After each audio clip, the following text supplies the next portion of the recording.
मेरे प्यारे बच्चे, तुमने मुझे जन्म जन्म पुकारा, मेरे मंदिर मस्जिद चर्च आदि बनाए और मुझे ढूंढने की हर कोशिश की। तुमने कितने जन्म तप की, दान पुण्य किए ताकि तुम मुझे मिल सको। मेरे मीठे बच्चे, मैं तो तुम्हारा रूहानी बाप हूँ। मैं भी तुम्हारे जैसे एक आत्मा हूँ, लेकिन मुझ में परम आत्मा कहते हैं। मैं आता ही हूँ जब दुनिया में दुख अशांति बढ़ जाती है, जब धर्म को भुलाकर तुम आत्मा दुख को पा लेती हो। मैं परमपिता परमात्मा उसी समय आता हूँ और पुण्य स्मरणीय सतयुग सुख की दुनिया की स्थापना करता हूँ।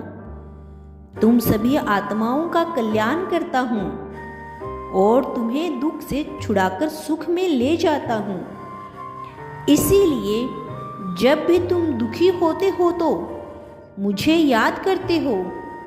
मेरे अति प्रिय बच्चे, तुमने मेरे बारे में बहुत कुछ सुना होगा, मेरे बारे में पढ़ा होगा, लेकिन अब समय आ गया है कि मैं तुमसे सीधे बात करूं, तुम्हें वह सच्चाई बताऊं जिसकी तुम्हें तलाश थी। इससे पहले कि मैं तुम्हें अपने बारे में बताऊं, मैं तुम्हें तुम्हारे बारे में, अपने बारे में याद दिला दूं। मेरे मीठे बच्चे, तुम वह नहीं हो जो तुम्हें लगता है कि तुम हो। नाम, धर्म, पैसा, संबंध, यहाँ तक कि तुम यह शरीर भी नहीं हो जिससे तुम अपनी भौतिक आंखों से देखते हो। तुम एक दिव्य चेतना हो, ऊर्जा के अति सूक्ष्म चमकते सितारे हो, जो इस शरीर का उपयोग कई भूमिकाओं निभाने के लिए करता है। तुम एक पवित्र, शांति स्वरूप, प्रेम स्वरूप, शक्तिशाली आत्मा हो। मैं और तुम मेरे बच्चे, इस दुनिया में आने से पहले आप सभी अपने घर में रहते थे, आत्माओं की दुनिया, संपूर्ण शांति और पवित्रता की दुनिया में। लेकिन आपको, मेरे प्यारे बच्चों को, इस धरती पर अपनी भूमिका निभानी थी, जिसके लिए आप अपना घर छोड़कर इस सृष्टि पर आए। जब आप पहली बार इस सृष्टि पर आए तो आप संपूर्ण, संतों प्रधान और दिव्य थे। आप में से हर एक के पास पहनने के लिए एक आदर्श शारीरिक पोशाक था। यह दुनिया एक आदर्श दुनिया थी, दिव्यता, प्रेम और समृद्धि की दुनिया, जिससे पैराडाइज, हेवन, स्वर्ग, जन्नत, बहिश्त और अल्लाह का बगीचा कहते थे। जब आप शरीर पुराना हो जाता है, आप बस पुरानी ड्रेस बदलकर नई पहन लेते हैं और अपना नया रोल यानी भूमिका निभाते हैं। घर से और भी बच्चे इस सृष्टि रंगमंच पर आपके साथ शामिल होते गए। आप सभी बच्चे इस युग का आनंद ले रहे थे, जिसे सतयुग और त्रेता युग कहा जाता है। मेरे प्यारे बच्चे, तुम्हारी कहानी, जब तुम बहुत लंबे समय तक विषय मंच पर अपनी भूमिका निभाते रहे, तो तुम्हारी पवित्रता और शक्तियां धीरे धीरे कम होने लगी। तुम अपनी असली पहचान भूल गए और सोचा कि जो ये शरीर रूपी वस्त्र तुमने पहना था, वही ही तुम हो।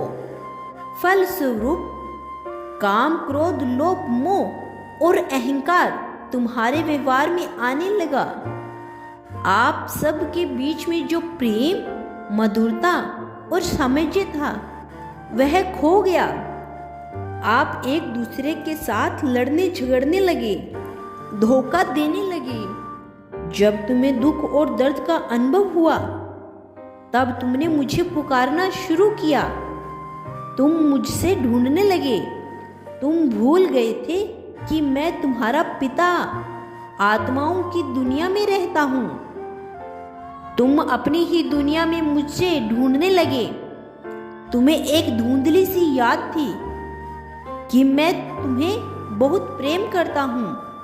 मैं प्रकाश का पुंज हूँ, इसीलिए तुमने मंदिरों का निर्माण करना शुरू किया, जहाँ तुमने मुझे याद करने के लिए अपने स्वरूप का प्रतीक बनाया। साथ ही परम धाम से इस सृष्टि पर कुछ पवित्र दिव्य बच्चे आपका मार्गदर्शन करने के लिए आए। आपको जीवन जीने का सही तरीका सिखाने आए थे। उन्होंने आपको मेरी याद दिलाई और वे आपको मुझसे जोड़ने आए। जैसे जैसे समय बीतता गया, आप धर्म, जाति, पथ और राष्ट्रीय के नाम पर बांटते गए। आप मेरे प्यारे बच्चे मेरे नाम पर युद्ध छेड़ने लगे। आपने अपने पूर्वजों के मंदिरों का निर्माण करना शुरू किया।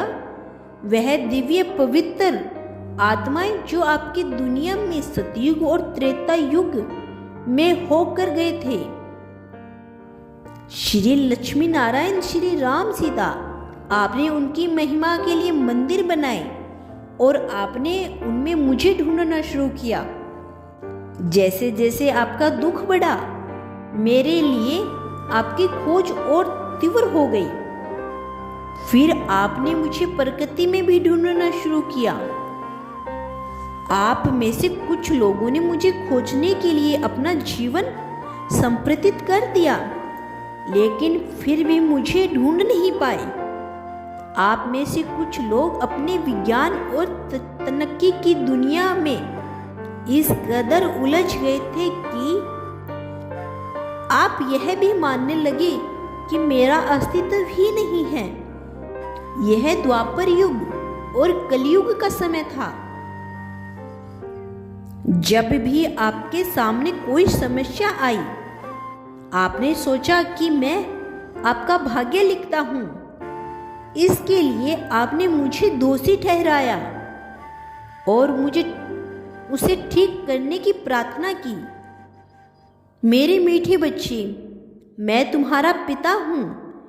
क्या मैं आपको कभी बीमारी, गरीबी या प्राकृतिक आपदाएं दे सकता हूँ क्या?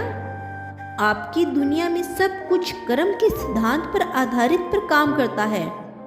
जो कर्म आप करते हो, उसी का फल आपको मिलता है। आप ही अपने भाग्य के निर्माता हो।